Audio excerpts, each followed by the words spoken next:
If faith is a beacon, what answers when the light fades? A whisper stirs the darkness. The screen fades in from black.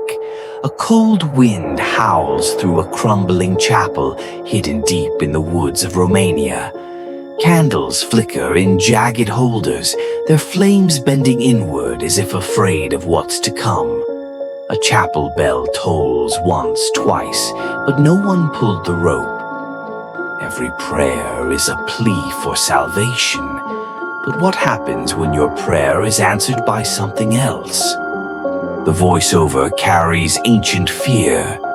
Something scuttles across the floor. A shadow slithers along the wall where nothing stands.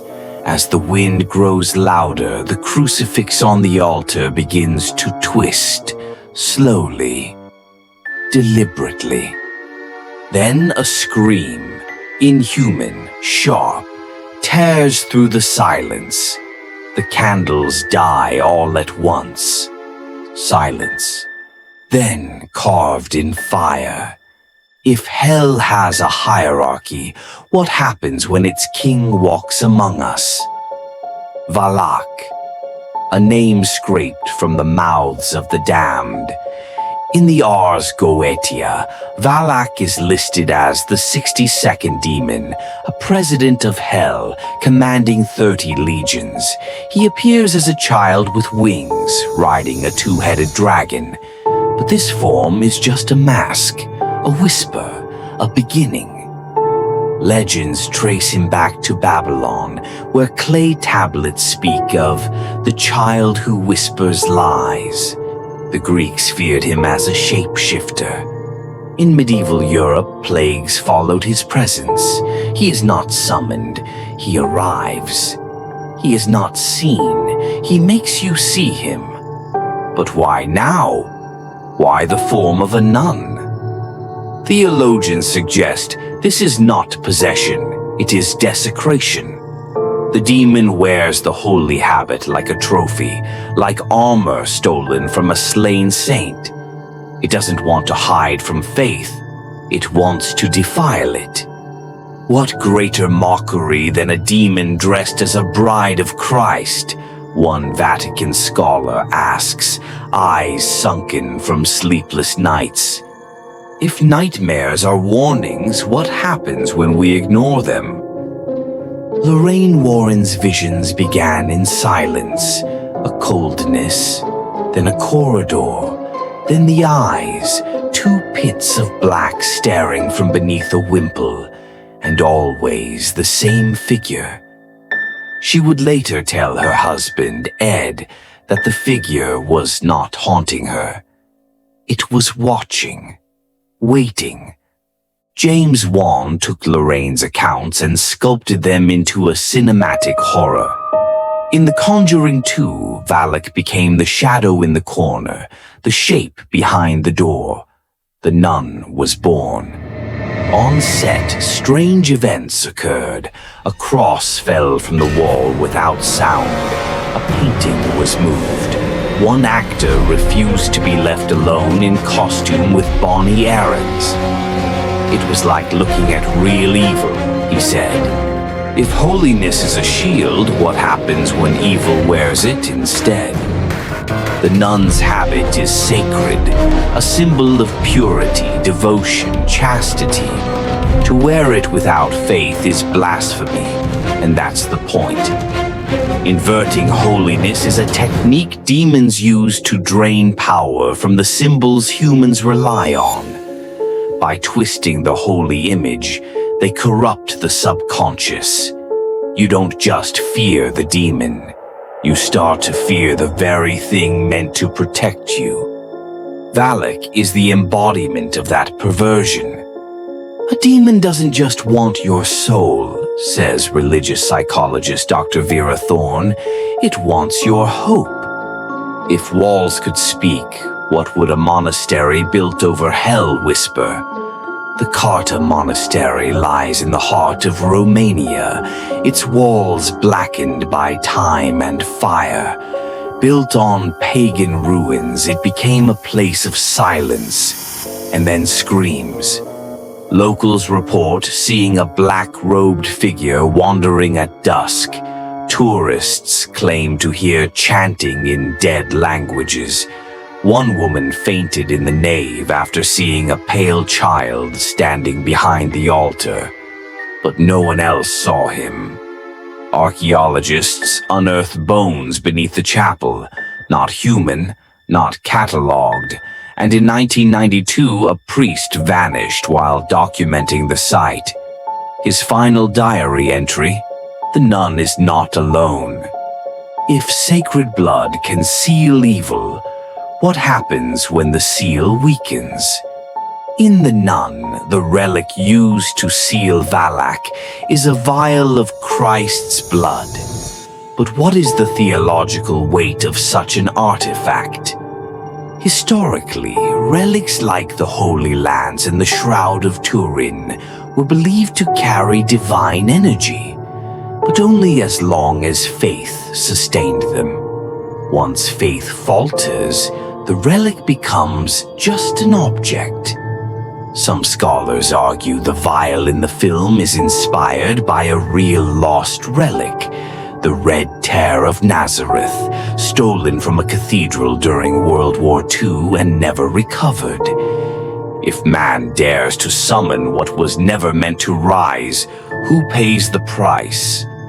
According to legend, a Romanian duke obsessed with immortality performed a forbidden ritual beneath the abbey in 1222. The portal he opened did not lead to heaven. The ritual involved blood sacrifice, alignment of planetary symbols, and incantations from the Clavicula Salomonis. Records claim the earth cracked, light bled upward, and a voice laughed in all directions. The rift was sealed by the church using blood and prayer. But cracks never truly disappear. If guilt is a doorway, what walks through it when faith falters? Father Burke's past haunts him, a boy he failed to save, a soul lost in exorcism. His guilt becomes Valak's entrance. The demon feeds on unresolved shame. Burke's visions aren't hallucinations, they are weapons used against him. Every priest carries secrets. Valak makes them scream. If visions are divine messages, who else is listening to them? Sister Irene's dreams are not just visions. They are echoes from the past and warnings from the future. Some believe she is a descendant of a seer. Others believe she is marked by God or by something darker. She was chosen for a reason, but by whom? If prayers echo through empty halls, who are they meant for? Irene is surrounded by silent nuns, but they are never seen in daylight. No records of them exist. They are memories, projections, or perhaps trapped spirits designed to mislead. When Sister Irene realizes she's been praying with no one, the real horror begins. If space can be twisted, what kind of mind does the Abbey reflect? The Carta Abbey defies physical logic. Doors loop, corridors vanish, rooms change shape. Is it demonic magic, or the Abbey itself alive?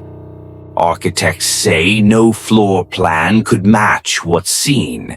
Paranormal researchers theorize dimensional instability. The Abbey is not in one place, it is between. If fiction draws from truth, what truths do horror films awaken? The cast of The Nun reported nightmares, shadow sightings, and physical illnesses.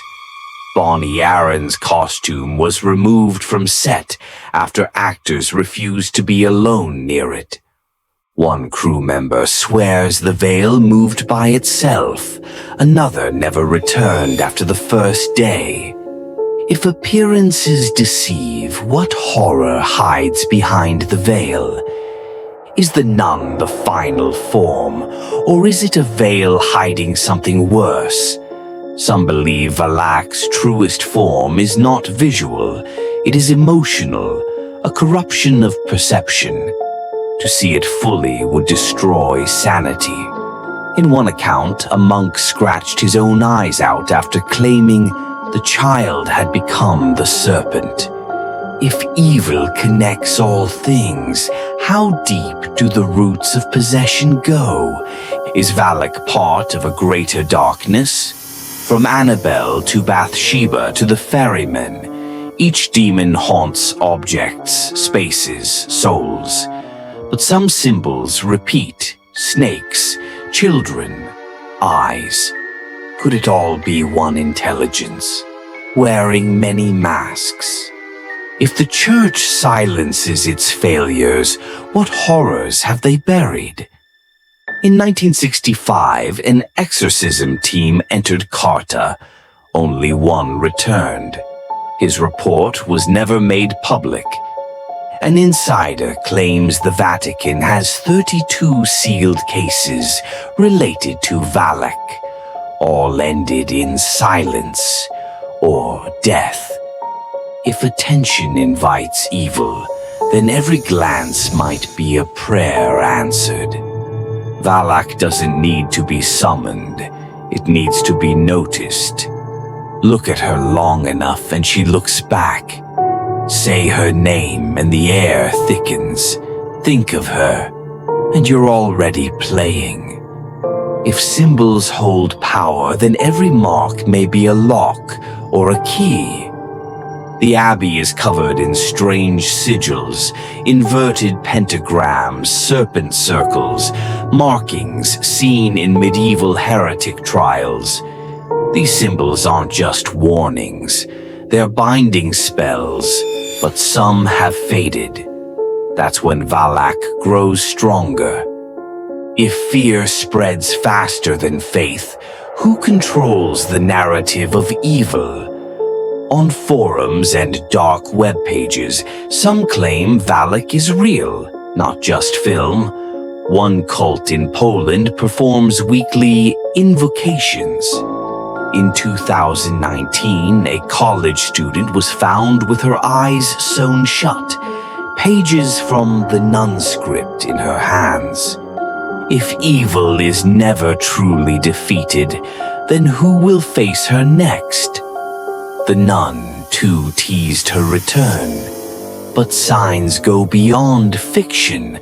Sightings in churches, dreams shared by strangers. She never left.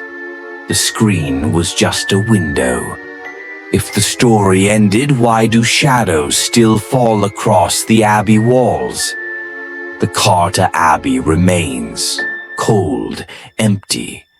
But sometimes the doors are open, and inside, the candles are lit.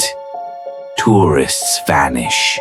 Priests avoid the place. Locals leave offerings at the gate. They say if you listen, you'll hear her praying. If you stare into the abyss, she doesn't just stare back, she steps forward.